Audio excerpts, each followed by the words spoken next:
జగన్ ప్రభుత్వం అర్థాంతరంగా ఆపేసి చీకటి రోజుకు 4 ఏళ్లు.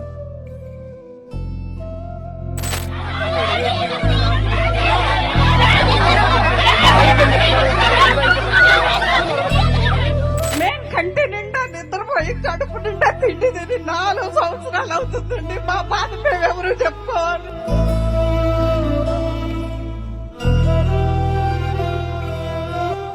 మేము దొరకబడికి వెళ్తుంటే చుట్టు పట్టుకొని మమ్మల్ని కింద పడేసి ఏడ్చి లంచమండలారా మీరు ఎంత తీసుకొని వచ్చారు, 500 తీసుకున్నారు.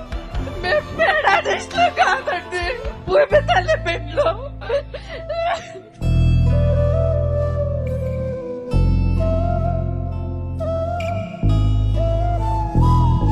ఈ రోజు ఫీజులు కట్టుకోవాలన్నా కూడా కౌలేయలేదు. ఇప్పటి వరకు మేము ఎలా బతకాలి?